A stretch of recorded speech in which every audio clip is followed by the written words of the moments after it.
안녕하세요. 오늘은 수학 선행에 대해서 고민이 많은 학부모님과 학생들을 위해서 이 영상을 찍어보고 있습니다.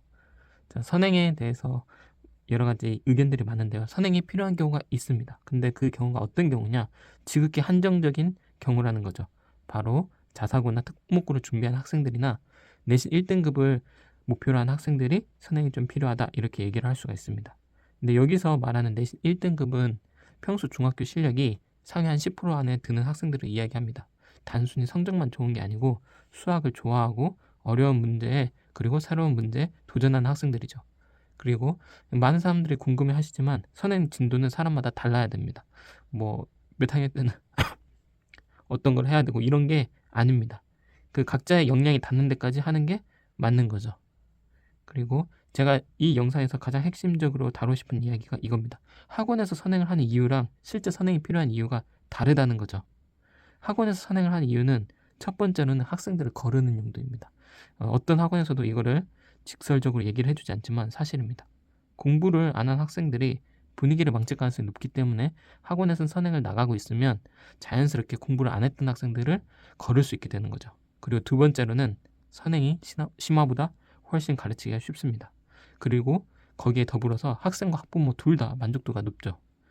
선행을 하게 되면 학생들은 자기가 마치 정말 수학을 잘하는 그런 것처럼 착각을 할 수가 있고 학부모 또한 주변의 분위기가 있기 때문에 불안감을 줄여줄 수가 있습니다. 선행을 통해서. 그래서 학원이 어떻게 보면 고의 혹은 어쩔 수 없이 선행을 나가는 거죠. 그리고 선행을 하면 중학교 성적이 안 나와도 변명이 가능합니다. 아, 고등학교 선행을 하느라 중학교 내신 대비가 좀 부족했던 것 같다. 이런 식으로 변명도 할 수 있는 거죠. 학원 입장에서는 사실 이런 이유들 때문에 선행을 안 할 이유가 없는 겁니다. 그래서 대표적으로 쓰는 학원의 가스라이팅이 있죠. 고등학교 때는 진도가 빠르고 시간이 없다. 근데 사실은 진도가 빠르고 시간이 없는 게 아니라 부족한 겁니다. 충분히 선행을 안 하고도 어느 정도 따라잡을 수 있는 학생들이 어느 정도 수학을 따라잡는 학생들이 꽤나 많이 있습니다. 그리고 두 번째 가스라이팅은 뭐냐면 선행을 안 하면 점수가 안 나온다는 겁니다. 근데 여기서 말하는 점수는 내신 점수인 겁니다. 선행을 안 한다고 해서 수능 점수가 안 나오는 게 아닙니다. 그리고 이 내신 점수도 고등학교 1학년에 한해서 내신 점수가 안 나오는 거지 고등학교 2학년, 3학년으로 가면 선행의 의미가 점점 퇴색된다는 것을 선행의 효과가 점점 퇴색된다는 것을 느낄 수가 있을 겁니다. 그래서 제가 또 말씀드리고 싶은 것은 대부분의 학생들에게는 선행은 독이 된다는 거죠. 왜 선행이 독이 되냐? 내신 2등급 정도는 선행을 안 하고도 충분히 가능하기 때문입니다. 여기서 말하는 내신 2등급은 이제 개정되는 교육과정에서 2등급입니다. 그러니까 상위 한 30% 정도는 선행을 안 하고도 충분히 가능하다는 거죠. 그래서 선행이 불필요하고요. 그리고 아까 살짝 말씀드렸다시피 선행을 했을 때 이런 문제가 생깁니다. 겉핥기 공부 그리고 겉목 공부에 익숙해질 수 있다는 거죠. 겉핥기의 공부가 뭐냐? 쉬운 문제만 푸는 겁니다. 그리고 겉목 공부는 뭐냐? 모르는 것도 안다고 착각하는 거죠. 그러니까 깊이 있게 공부를 안 하고 대충대충 공부하는 거를 습관화할 수가 있다는 겁니다. 자기도 모르는 사이에. 그러면은 선행을 아예 안 할 수 없다면 만약에 한다면 어떻게 하는 게 안전한 선행이냐? 제가 말씀드리는 거는 수학을 수학으로 받아들이는 겁니다. 이게 여기서 말하는 수학은 우리는 수학은 수로만 생각을 하는데 수학은 수로만 이루어져 있지 않습니다. 어떤 수를 이미지로 생각을 한다면 수학을 훨씬 깊이 있게 이해할 수가 있게 되는데요. 그것들을 좀 저는 강조드리고 싶습니다. 이거는 개통수학하고는 다릅니다. 그래서 함수 개념은 대부분의 사람들이 중학교 2학년 때 나온다고 생각을 하는데 아닙니다. 사실 초등학교 4학년 때 비슷한 함수 개념이 나옵니다. 규칙 찾기라는 부분에서요. 함수는 어떠한 집합과 어떠한 집합의 관계를 이야기하는 게 함수인데요.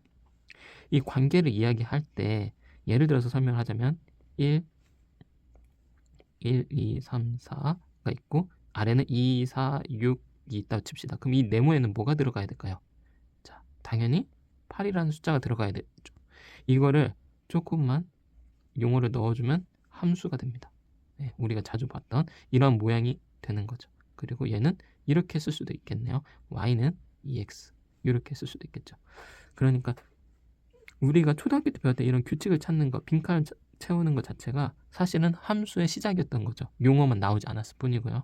그래서 제가 말씀드리고 싶은 거는 이 중요한 개념들을 배울 때 좀 더 깊이 있게 배우고 이미지로 그냥 숫자로만 배우는 게 아니라 이게 상상이 되게끔 예를 들면 바둑알을 쓴다든지 아니면 그래프를 한번 보여준다든지 하는 걸로 좀 대체를 해서 좀 깊이 있게 공부를 했으면 좋겠다는 생각이 듭니다. 그래서 이 초등학교 4학년 때 그리고 초등학교 5학년 때 좀 더 이렇게 함수에 관련할 수 있는 그런 내용들이 나온다면 그것을 좀 더 깊이 있게 파고들어서 공부할 수 있도록 도와주는 게 되게 중요하겠습니다.